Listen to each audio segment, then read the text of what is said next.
Olá, meus irmãos, tudo bem? A paz do Senhor. Sejam bem-vindos ao canal Escatologia, Princípio do Fim. Vamos estudar hoje sobre o versículo 9 de 2 Coríntios 2. E o que envolve esse versículo é um pouco mal interpretado, que é aquele versículo que diz: as coisas que o olho não viu e o ouvido não ouviu. Muitos vão entender que isso está falando do céu, que ainda o olho não viu e o ouvido não ouviu palavras, maravilhosas, tal, que ouvirão naquele dia no céu. Muitos vão interpretar dessa forma. Mas será que é isso que a palavra está dizendo? Nós vamos ter que ler o contexto e ver de onde o apóstolo Paulo tirou essa frase e o que ele quis dizer. Vamos lá. 1 Coríntios 2:9 diz: mas como está escrito, as coisas que o olho não viu e o ouvido não ouviu, e não entraram no coração do homem, tudo quanto Deus preparou para os que o amam. Agora vamos ao contexto direto desse texto. Versículo 6, 3 versículos antes. Diz assim, entretanto falamos sabedoria entre os perfeitos. Porém, não a sabedoria deste mundo, nem a dos poderosos deste mundo, que estão sendo reduzidos a nada.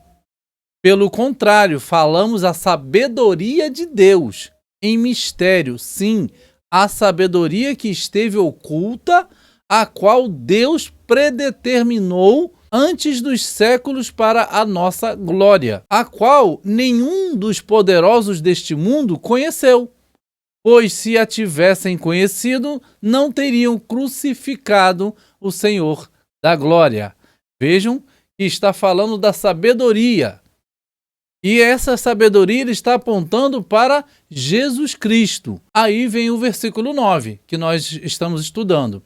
Mas como está escrito, as coisas que o olho não viu e o ouvido não ouviu e não entraram no coração do homem, tudo quanto Deus preparou para os que o amam. Aí vem o versículo 12.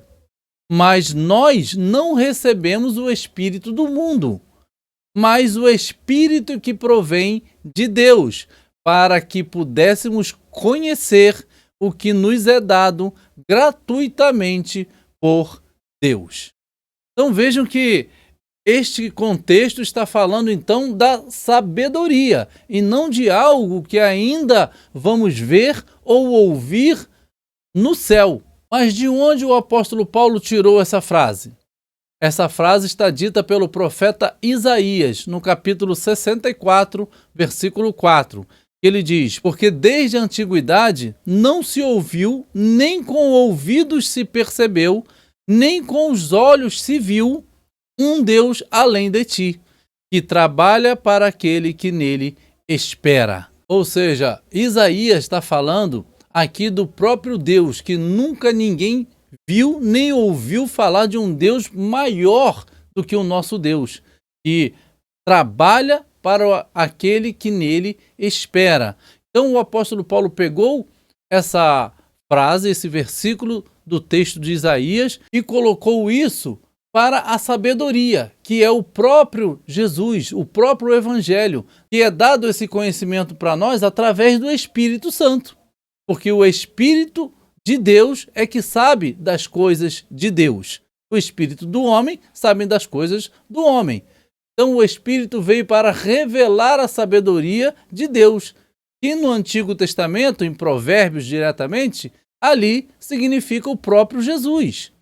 Então não está falando das coisas vistas ou ouvidas no céu, mas está falando da sabedoria espiritual, que é totalmente diferente da sabedoria humana. E esta sabedoria espiritual é dada apenas através do Espírito Santo, que é para nos revelar cada dia mais o nosso Senhor Jesus Cristo para nós. E Tiago, no capítulo 1, versículo 5, vai falar sobre essa sabedoria espiritual. E ele diz assim, e se alguém de vós tem falta de sabedoria, peça a Deus, que a todos dá liberalmente, e o não lança em rosto, e ser-lhe-á dada. Ainda no capítulo 3, versículo 17, ele continua dizendo, mas a sabedoria que do alto vem é, primeiramente, pura, Depois, pacífica, moderada, tratável, cheia de misericórdia e de bons frutos, sem parcialidade e sem hipocrisia. Ou seja, está falando de uma sabedoria espiritual, porque muitos aqui nesse mundo têm até muita inteligência, são dotados de uma mente diferenciada na área da inteligência, para fazer muitas coisas boas ou até mesmo ruins. Mas aqui a diferença está em ter a sabedoria espiritual, que é diferente de tudo. Você pode ser muito inteligente, ou eu, mas não ser sábio. Essa é a grande diferença. Quando vamos para a palavra do Senhor, ela nos propõe a sabedoria de Deus.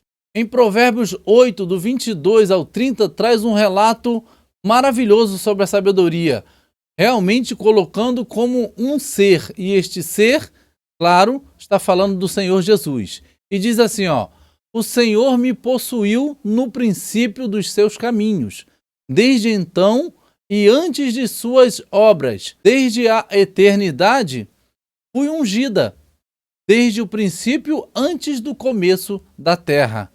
Quando ainda não havia abismos, fui gerada, ainda não havia fontes carregadas de águas.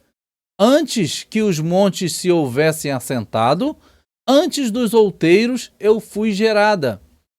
Ainda ele não tinha feito a terra, nem os campos, nem o princípio do pó do mundo. Quando ele preparava os céus, aí estava eu. Quando traçava o horizonte sobre a face do abismo, quando firmava as nuvens acima, quando fortificava as fontes do abismo, quando fixava ao mar o seu termo, para que as águas não transpassassem o seu mando, quando compunha os fundamentos da terra. Então eu estava com ele, e era o seu arquiteto. Era cada dia as suas delícias, alegrando-me perante ele em todo o tempo. A palavra vai dizer que Jesus é o arquiteto do universo. Nada do que se fez sem ele se fez. Ou seja, tudo o que se fez, Jesus estava presente. E aqui está demonstrado como a sabedoria. Então que possamos ter a sabedoria que vem do alto, não essa sabedoria humana que é animal, né? Não só uma inteligência humana natural, mas procuremos algo maior, algo mais elevado. Amém? Já te peço que você deixe um like, se inscreva no nosso canal e compartilhe os nossos vídeos. Também se inscreva em nosso canal Maná Eterno. Deus abençoe a sua vida, em nome de Jesus. A paz a todos.